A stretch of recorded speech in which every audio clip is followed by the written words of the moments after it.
13. Professions. Asita, who has because of association with a prostitute. Bibharat, maintaining. Kutumbam, his dependent wife and children.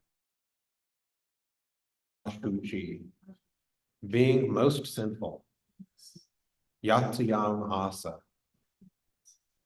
he gave trouble. Dehinaha, to translation and purport by His Divine Grace A.C. Bhaktivedanta Swami Prabhupada, Srila Prabhupada Ki Jai. This fallen Brahmana, Ajmi, gave to others by arresting them, by cheating them in gambling, or by directly plundering them.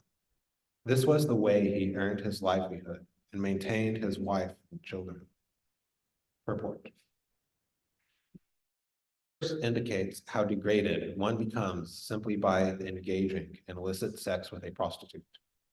Illicit sex is not possible with a chaste or aristocratic woman, but only with unchaste Shudras. The more society allows prostitution and illicit sex, the more impetus it gives to cheaters, thieves, plunderers, drunkards, and gamblers. Therefore, we first advise all the disciples in our Krishna consciousness to avoid illicit sex, which is the beginning of all abominable life, and which is followed by meat eating, gambling, and intoxication, one after another.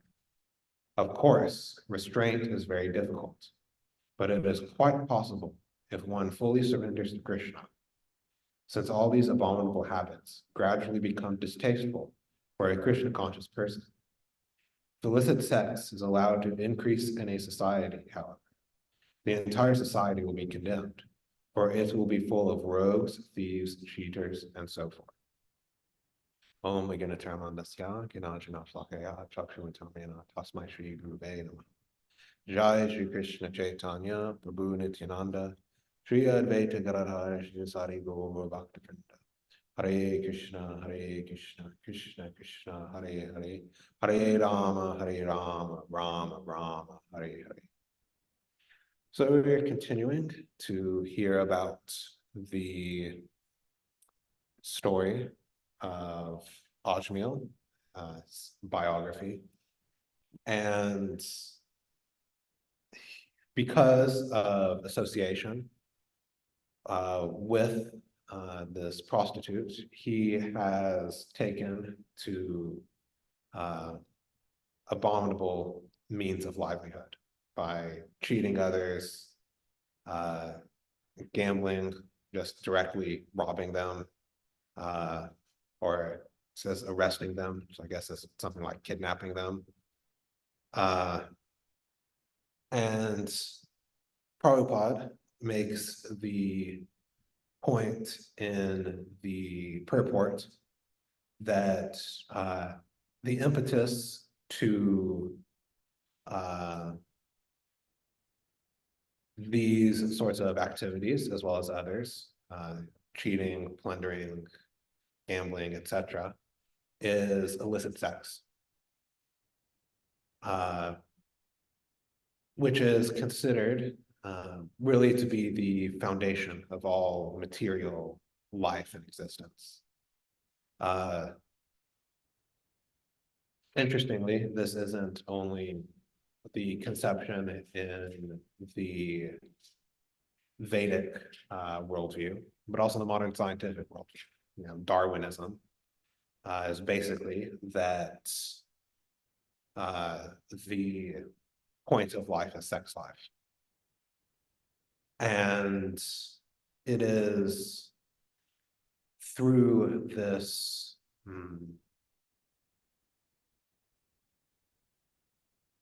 desire that all of material life is moving. It is said that the demigod that is in charge of desire is Kamadeva. Of course, sometimes we use that term to mean the transcendental Cupid, the transcendental Kamadev, which is Krishna, but also materially.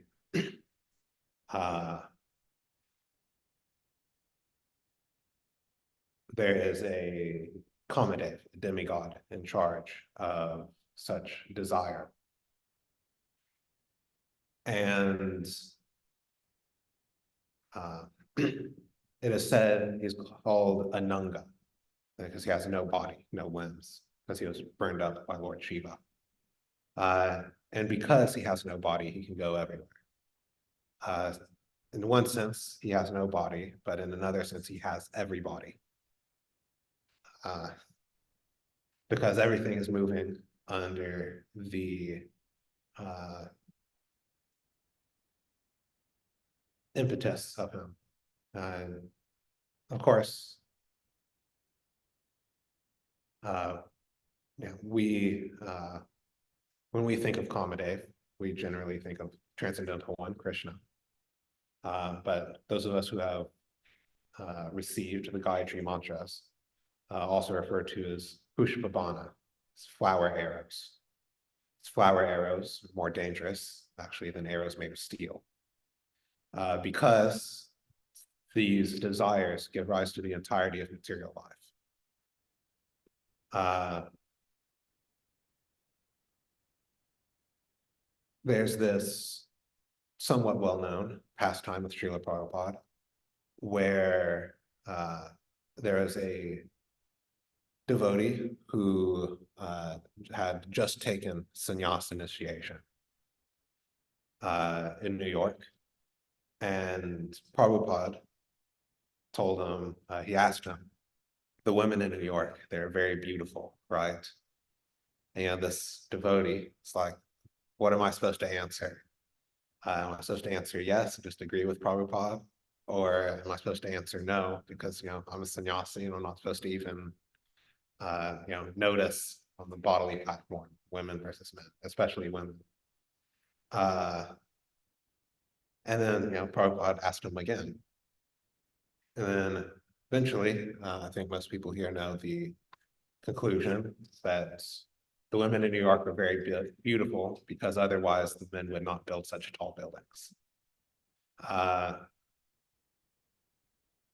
And all sorts of material desires are pushed by this foundational desire for sex life.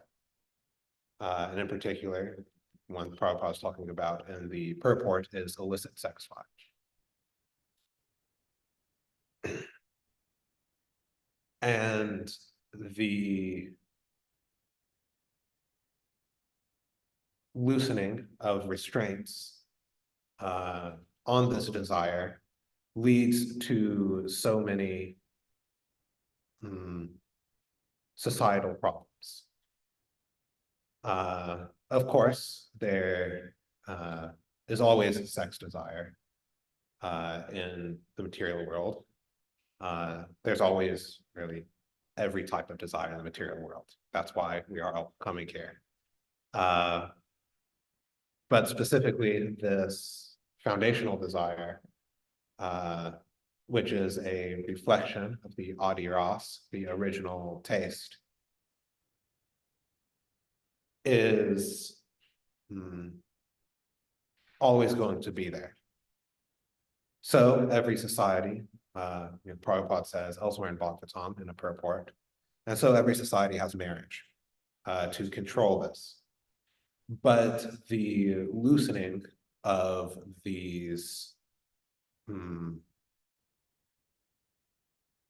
restraints of this societal structure leads to so many other issues, so many other societal ills, which, according to our modern intelligence, modern so-called intelligence, isn't always necessarily easy to see how they connect. Most people on, just in the general society, would have a difficult time being convinced that the various societal ills are as a result of the prevalence of illicit sex.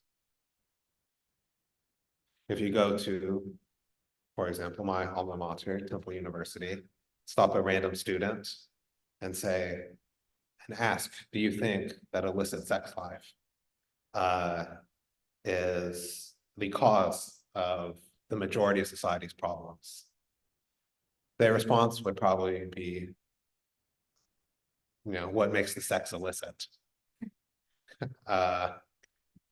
Because there's not even necessarily this idea, except in a more limited sense, that sex life is illicit. Because there is a fundamental difference in the conception of morality in the Vedic viewpoint as dharma and the modern conception of morality. The modern theory of morality is the morality of consent. That is, the only thing that makes something moral or immoral is whether the person that are people that are involved consented to the action.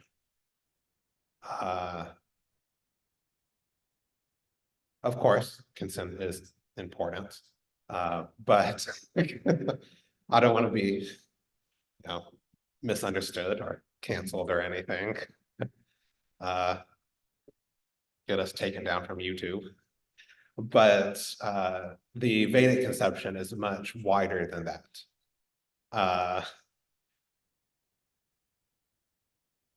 Because as I was saying, in the modern viewpoint, one can do anything and everything as long as you're only hurting yourself, right? If I want to take drugs, do all sorts of activities, join a fight club, whatever, as long as I'm only hurting myself or people who have agreed to also be injured, then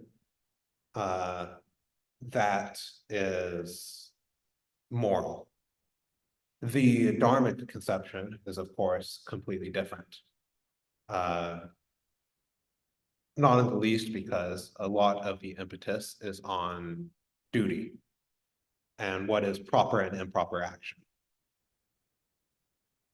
And really, even these various other things, these various other activities in which we are ostensibly only hurting ourselves, there actually is more harm being done, as Prabhupada is alluding to, and even pointing out really in the purport, in that it impacts the general moral character of society. And we are all, of course, social beings, unless somebody's being kind of an avaduta living off in the forest, that we are all living in society with each other. And as such, the moral fiber of society impacts every single one of us. And in the Vedic conception, it is the duty of the leaders of society to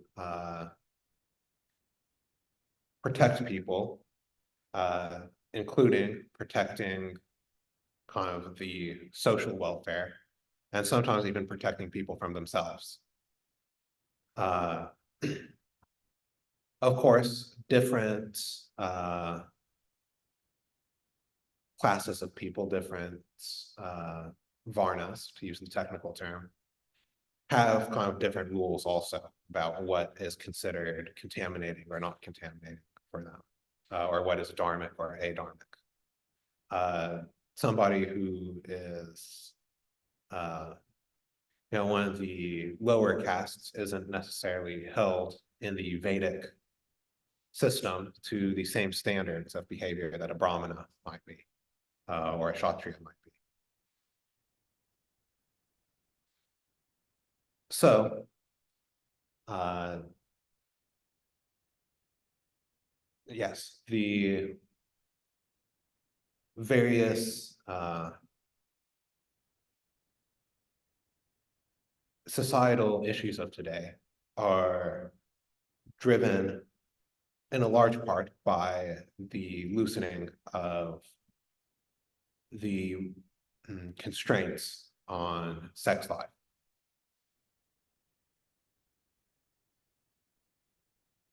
Because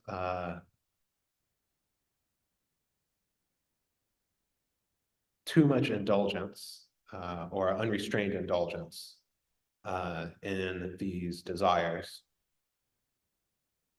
actually lead one to madness. I'm sure we've all heard of cases before where a relationship goes wrong, or somebody finds out their wife has been cheating on them or something, and that actually drives people to murder. That this conception is so strong that it makes people lose all intelligence. Even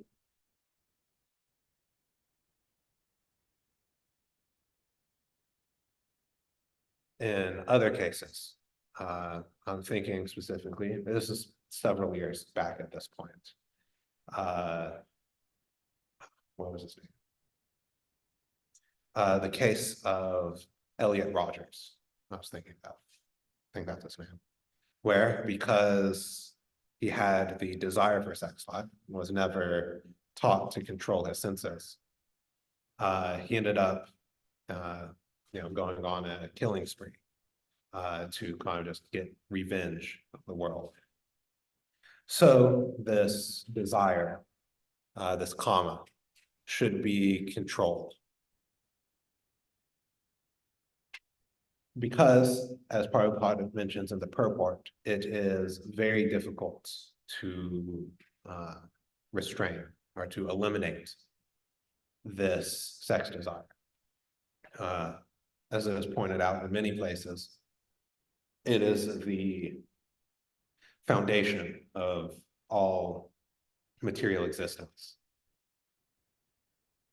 I don't have a source for this quote, but I remember hearing that Prabhupada said that if one can overcome sex desire, one is already 50% liberated.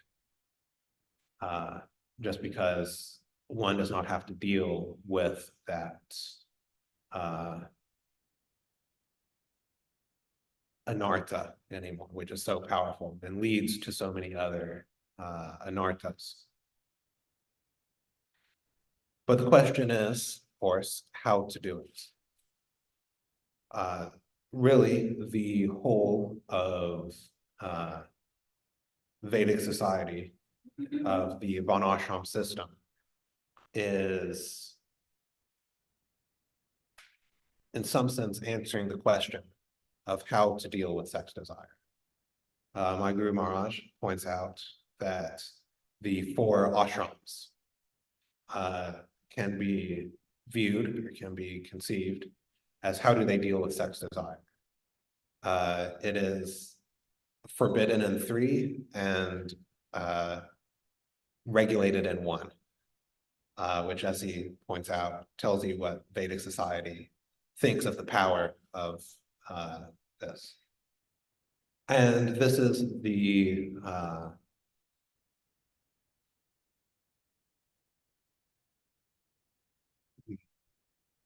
one of the stages of how to control this desire.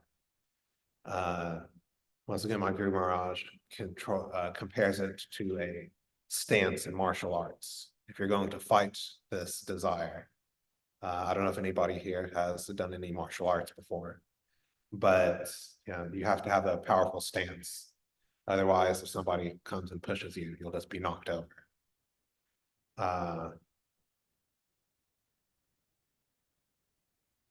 And there are different stances that one can take. I did martial arts when I was younger. And they teach you all the different stances, the back stance, front stance, that have different advantages and disadvantages. And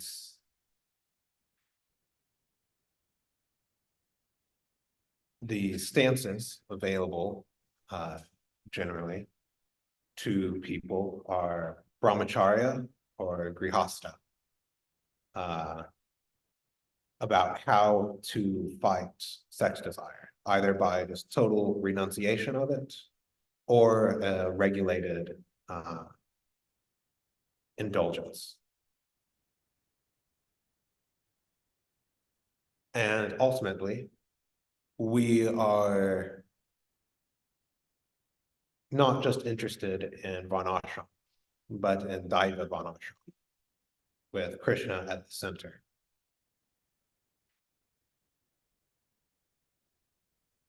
Because ultimately, the way to overcome once and for all, totally, is through Krishna consciousness. And full surrender to Krishna consciousness, actually. Even other spiritual paths that have some admixture, something other than bhakti yoga, are not enough. We read so many cases throughout the Bhagavatam of yogis who, they went up to the mountains or lived under a river or something like that, to try to overcome the material energy, to overcome the material desires that are in the heart of all living entities. But ultimately they failed. And the moment that some beautiful women or even two fish come to agitate them, then they give up their practice and want to enjoy. But Krishna consciousness, bhakti yoga, is able to actually fully purify one of these desires. We see this in the example of Haridas Thakur, and actually many of the associates of Lord Chaitanya. I think all of us know the pastime where a prostitute was sent to tempt Haridas Thakur into falling down. And of course, he, instead of her convincing him to take shelter of the material energy, he convinced her to take shelter of the spiritual energy. She became a first-class devotee.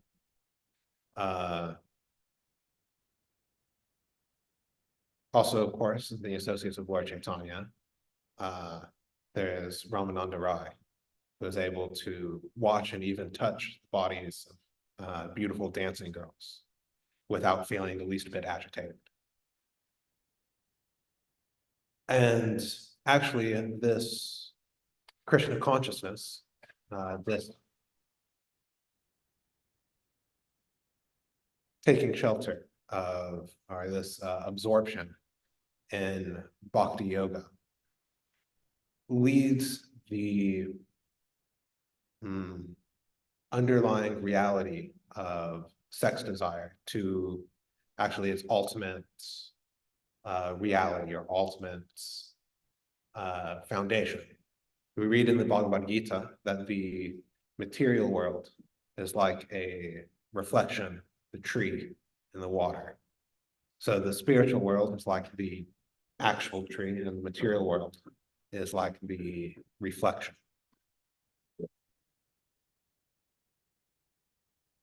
So what is highest in the material world, or material life, which is impersonal liberation, is the lowest in the spiritual world. And what is the lowest in material life, just this unrestricted sex desire, is the highest in spiritual world, parakriya.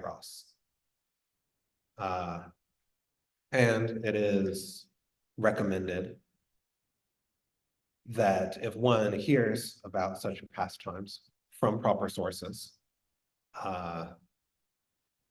that one can overcome this desire. Of course, it is extremely important to hear about it from proper sources, such as Srila Prabhupada and Krishna book, because otherwise people will just get all sorts of wrong ideas and think that, oh, because Krishna is dancing with the gopis, I'm able to do whatever I want. No, that if properly heard, in particular these pastimes, but actually all pastimes of Krishna and all service to Krishna, helps overcome all material desires, from the most surface level and unimportant down to the very foundation of material existence, and can be purified from that. And we can be purified from this contamination that we have from living in the material world. So I think I've run out of things to say. Guess we'll ask if our in-person audience has any comments or questions first. It's default to me. I always have a lot, so I feel bad. I just Yeah. So the first one is I never understand when Prabhupada says that, and he says on the purport that the things that follow illicit sex, like one after another, starting with eating, and I get intoxication. It's hard for me to see the connection between the two, and Prabhupada even saying the first thing follows illicit sex. So there's the question for those who are on Zoom or in the Puja room that might not have heard, that Prabhupada says that in many places that the first thing that follows from sex life is meat eating. And basically, how exactly does that work? What's the connection? So Prabhupada, kind of on the, I guess, if you look just on the gross platform as well, Prabhupada does say somewhere that if one is engaging often in illicit sex, one needs more bodily strength. And to get it, one eats meat. And then after meat eating, to digest, one needs intoxication. And then to get money for it, you need gambling. So there's that level where it's just, a bodily necessity. But also on the more subtle level, it's the mentality of exploitation, that others' bodies are meant for my pleasure. And, this can be, and that mentality is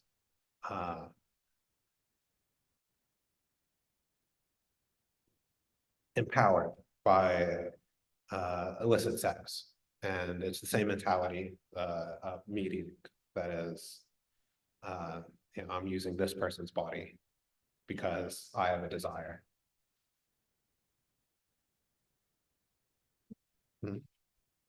Like you said, you have a lot, so. Oh, and then, in the very beginning of the class, you said that Darwinism also says that the point of life is sex life, but can you elaborate on that? Yeah, so Darwinism, right, is all about, survival of the fittest, right? But what is fit? Most able to pass on your genes, right? Which, which is through sex life. It's not just, through, surviving for the longest necessarily. There are so many creatures that are for example, a lot of insects die at the time of sex life. So it's not just living the longest, it is, being able to engage in sex life most readily. That is the determination in Darwinism of what is fit. So yeah, everything is, and selection then is about, this kind of natural selection is then what traits are best for sex life. So that's Darwinism. Don't learn too much about that part in biology. And then the third one was how you were talking about that example of Elliot, I forget his last name is. And so I guess somebody could say, sort of the devil's advocate, or even somebody that's like a non-devotee interested in the bhakti, that's like, oh, that's an extreme example. Like a one side does not lead to madness. So how can we see it more on like my mom? If it is, if that didn't lead to it, what did lead to it? Well, I think they agree, but like Prabhupada's calling it whole society, not even just a set of examples, it's calling it's leading everyone, like everybody that's engaged in illicit sex is like, it's madness. So, yes. The case that I brought up of Elliot Rogers is an extreme case. But that doesn't mean that everybody else is off the hook, right? It's just like, if in a hospital, right? You have so many ill people, maybe even so many ill people with the same disease. But according to the strength of different people's immune systems, they respond to it differently. Somebody, even with a cold, right? Somebody with a strong immune system, they might just be, a bit sick and coughing for a few days. Somebody with a bit weaker, they might need to take a day off, 2 days off or something. Someone with a very weak immune system might need to go to the hospital because of the cold, right? So, yes, that is an extreme case.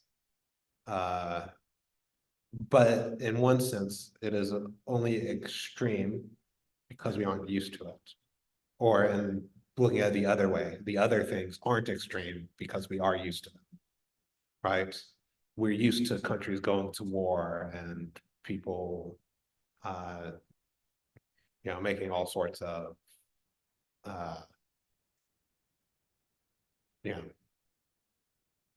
burdens on the earth and, people engaging in violence against each other. We're used to all those things, so we don't think it's so extreme. But in one sense, what is more extreme than sending thousands of people to die in a war, right? And the reason they are going is because of sex life, right? Because if you doubt that, think about what happened when there was the draft, right? Because think about why would some random guy who doesn't care anything about other than just normal humanness about people living in the jungles of Vietnam or in Europe during World War II. Why would he go and risk getting psychologically damaged or getting his legs blown off or something like that? Why would somebody like that go? Willingly? Yeah. Yeah, because otherwise he'd be branded a coward, and nobody would want to be with him, right? So people are going because of sex, and that is actually extreme. But because we are used to it, we don't think of it as extreme. We think like, oh, duty and honor, country. Yes, sex life, sex life, sex life. All right. Any more comments from our in-person audience? No? All right. Any comments from our or questions from our Zoom audience?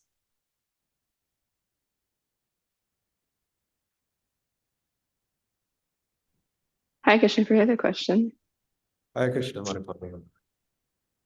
I was just wondering, I haven't actually formulated this into a question, but just as you were speaking now to Dina Palika in response to her question, I was thinking, it seems like this desire is very different for male and for female.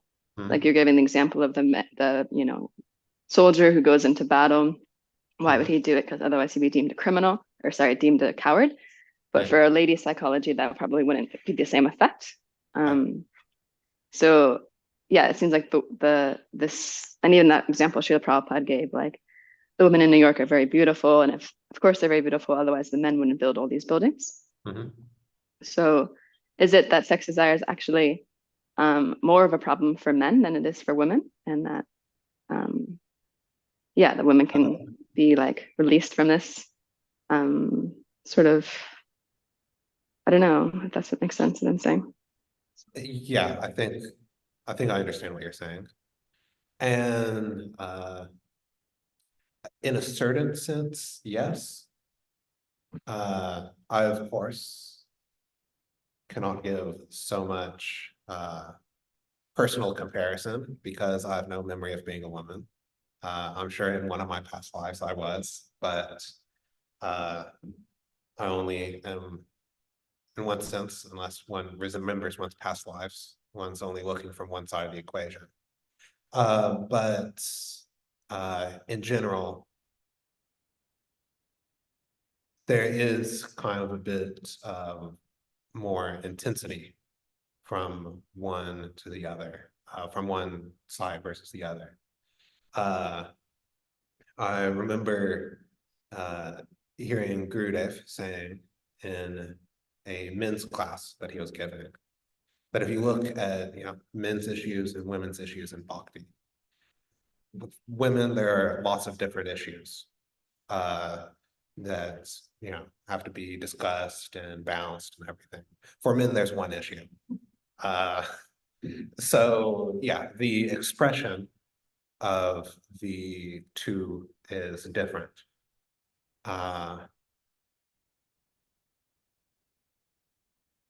While I don't know necessarily that the intensity is the same or different. Like I was saying, I have no direct experience of the other half. I have heard, though, that generally the desire in women tends to be more cyclical according to their biology. But if you imagine the most intense for women is what men are at all the time. So yeah, in some sense it is more, but in another sense, it's just the expression that is different. And the Dharma as well. Generally, the activities that men are engaged in are more outwardly focused in a sense, outside the home. In traditional societies, they're the ones actually doing war and economic development and things like that, while the Dharma for women is more actually in line with what the means of controlling sex desire is anyway, which is marriage. So hopefully that somewhat answers the question, according to my limited ability to do so.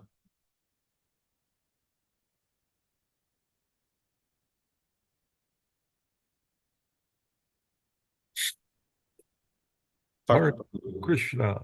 Hare Krishna. Thank you for your class. I call it Shru Prabhu. Always nice to hear and thought-provoking. Hey, with regards to the question of whether sex life is a greater problem for men than women, I have not heard Srila Prabhupada express anything like that, nor have I found in Shastra any any such statement that that it is a bigger problem for men than women. As you pointed out, sex life manifests differently for men and women. In all cases, as Krishna explains in Bhagavad Gita, sex life is the destroyer of knowledge and self-realization. It is the all-devouring sinful enemy of this world. It is insatiable. But for men and women, the manifestation is different, and it's because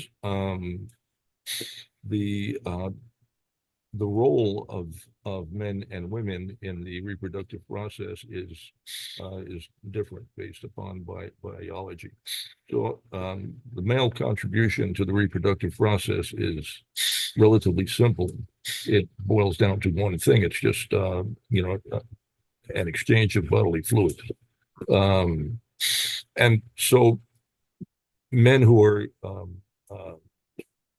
conducted by sex life tend to be focused on that one aspect of sex life. The actual act of sexual intercourse is their preoccupation. For women, the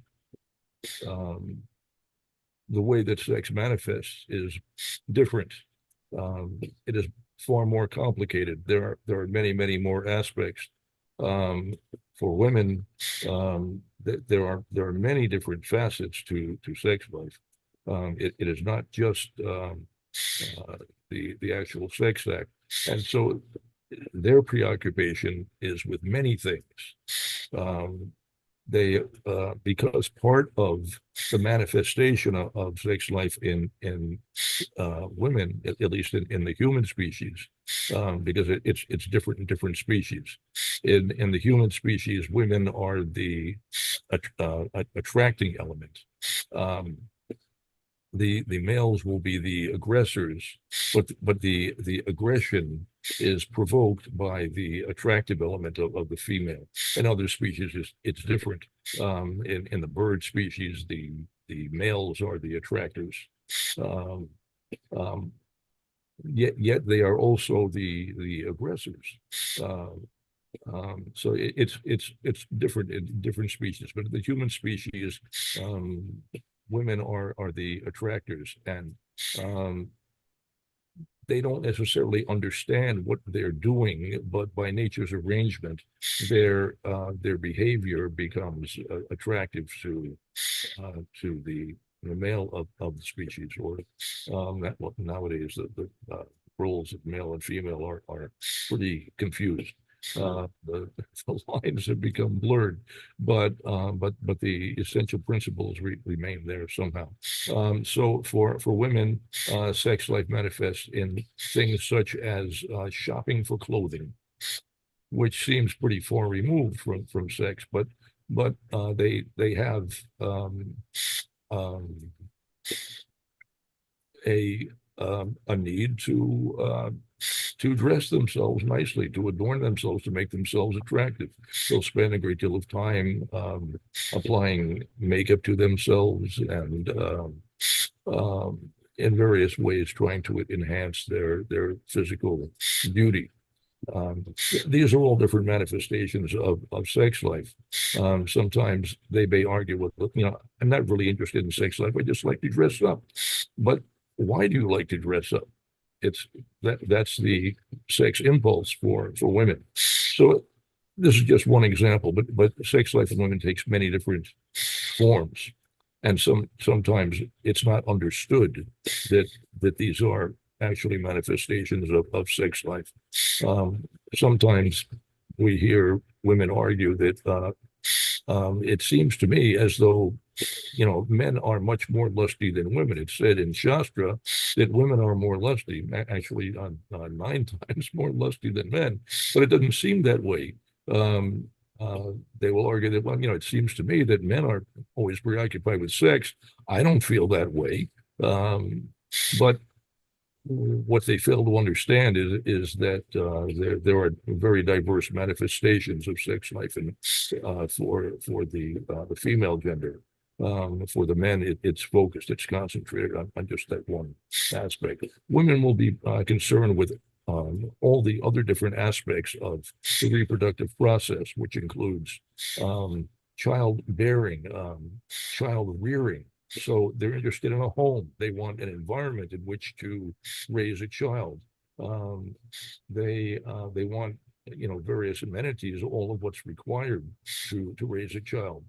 They will be interested in a husband who will be a good provider. They want, you know, because there's so much required to raise a child to maturity. They will be concerned with all of those things. Those become particularly the responsibility of the mother. It's, of course, also the responsibility of the father. The father may be responsible or he may be irresponsible, but the mother cannot escape her duties or her responsibilities. So there's a lot of different ways that sex life manifests. And women sometimes don't understand because they perceive that, you know, men are, they seem to be preoccupied with one aspect of sex life. They are aggressive about it. Females are concerned with a lot of other things and not necessarily the actual sex act. However, that's also very strong in women, according to Shastra. It's very powerful. Lord Vishnu explains to Garuda in the Garuda Purana, he describes the lust of women as terrible. It's incredibly intense, much greater than what men can imagine. Very, very fierce. But it can manifest in a lot of different ways.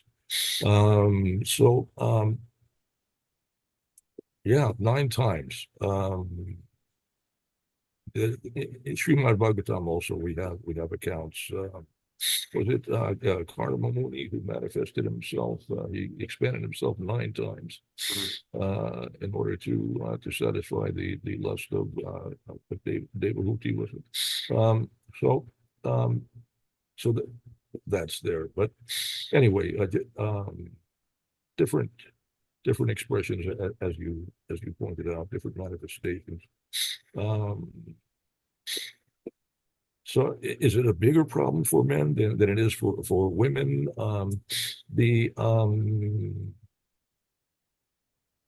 It is a problem in that it destroys knowledge and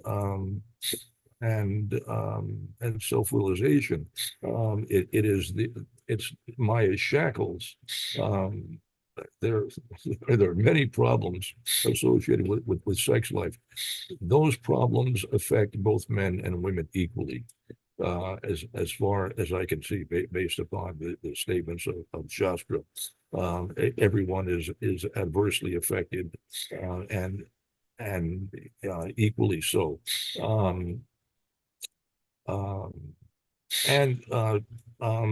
It may be worth pointing out as well that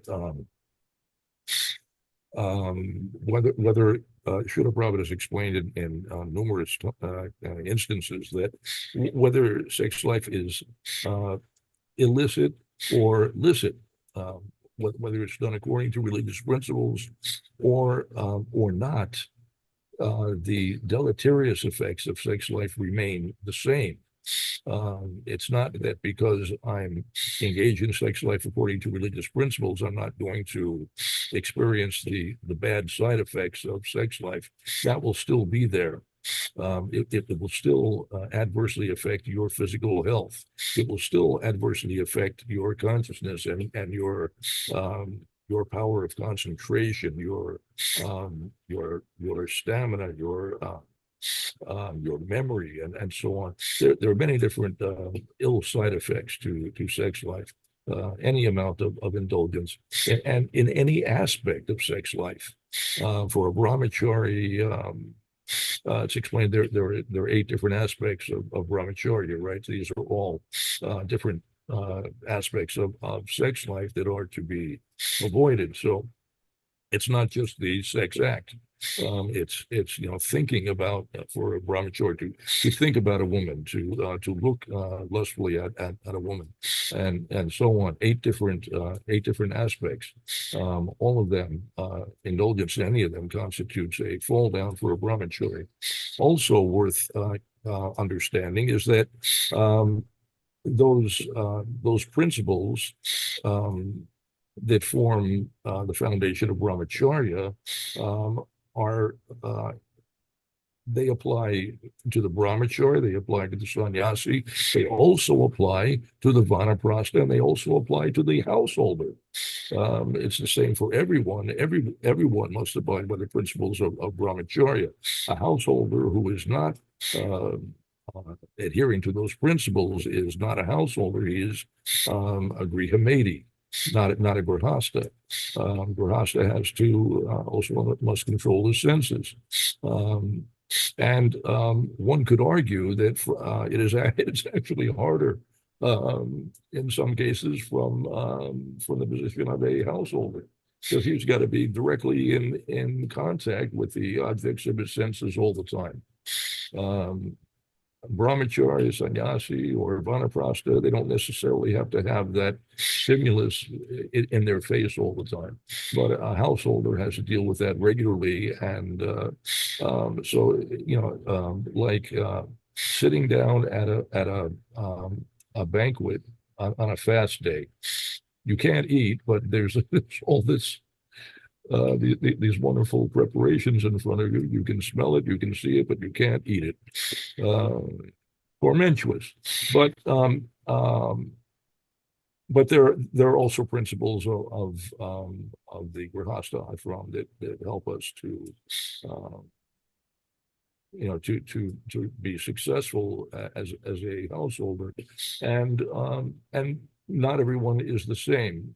It's important to understand that people are constituted differently. It's not one size fits all. And Srila Prabhupada explains in the 8th canto that that's why there are 4 different ashrams, because there are different types of people. For some people, the best situation for them is the brahmacharya ashram or sannyas or vanaprastha. They will do best under those conditions. Others will derive strength from household life. Some people, their Krishna consciousness will flourish in the household ashram. They may struggle as a brahmachari. They may struggle, may not be able to maintain sannyas, but as a householder, they'll do very well. But similarly, there are others who, for them, household life acts like poison. They drown in household life. They cannot do well, but they do very well as a brahmachari, and they can succeed as a sannyasi. So there's different people with different mentalities. It's not the same for everyone. Anyway, we've run over time, and I imagine the doors are going to open in any moment, so I will pipe down. Thank you again, Prabhu. Hare Krishna. Comments? Hare Krishna. Srimad Bhagavatam ki jai.